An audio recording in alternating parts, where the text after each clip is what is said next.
behavior was an outrage and could not be tolerated.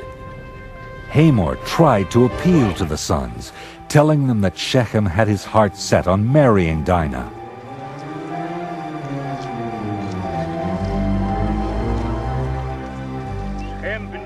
And then Shechem himself appealed to Jacob and his sons, telling them no matter how high they set the bride price, he would pay whatever they asked.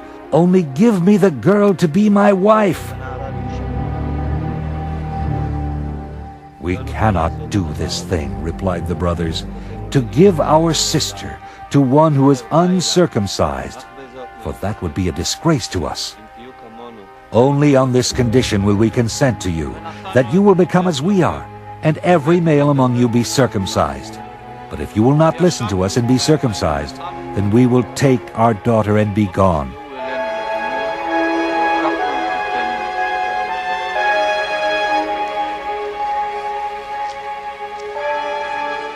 The men of the town agreed with the conditions, and every able-bodied man in the community was circumcised.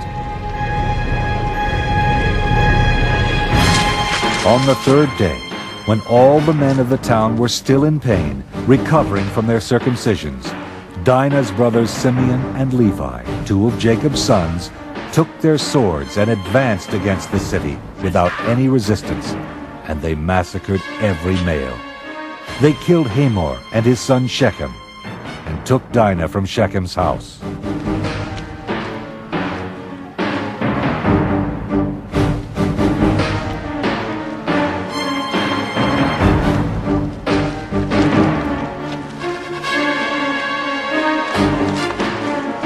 Then the other sons of Jacob followed up the slaughter and continued to sack the city of Shechem.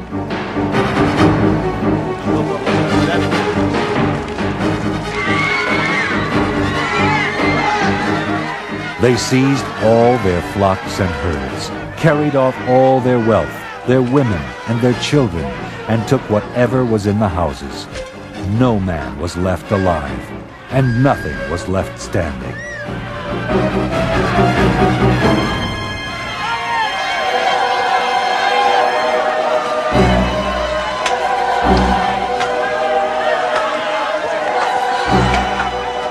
Jacob was gravely disturbed. He told Simeon and Levi they had brought great trouble to him and his family by making him odious to the inhabitants of the land. "My numbers are few," he said, "and if they gather themselves against me and attack me, I shall be destroyed." But the two sons continued to defend their action, arguing, "Should our sister be treated like a whore?" Shortly thereafter, Jacob left Shechem, and in Genesis 35:1, the Lord said to Jacob, "Arise, go up to Bethel and settle there. Make an altar there to the God who appeared to you when you fled from your brother Esau." So Jacob and all his people journeyed to Bethel in the land of Canaan. There, on the site of the vision of the angels on the ladder, he restored the altar he had built 20 years earlier. Once again, God appeared to Jacob and blessed him. In Genesis 35:9, God said to Jacob, "Your name is Jacob. No longer shall you be called Jacob, but Israel shall be your name. I am God Almighty. Be fruitful and multiply. A nation and a company of nations shall come from you. The land that I gave to Abraham and Isaac I will give to you, and I will give the land to your offspring after you." Even after all these years, Isaac was still alive, and Jacob decided to visit him.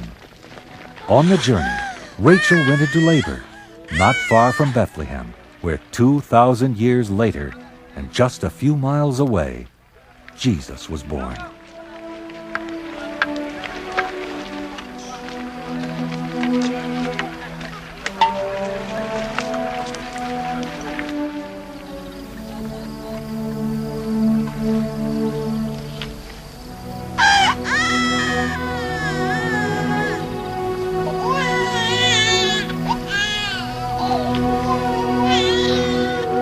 Rachel never reached Mamre with Jacob. While giving birth to Benjamin, her second son, she died.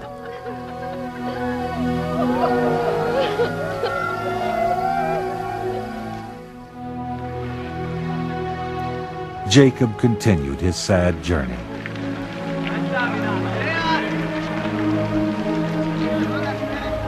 Soon after he arrived in Mamre, his father, Isaac, also died. He was 180 years old.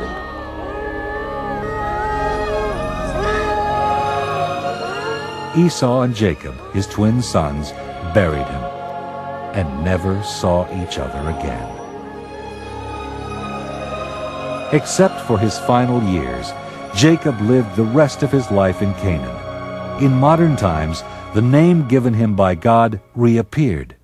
In 1948, when the Jews of Palestine declared their independence, they named their new state after Jacob. They named it Israel.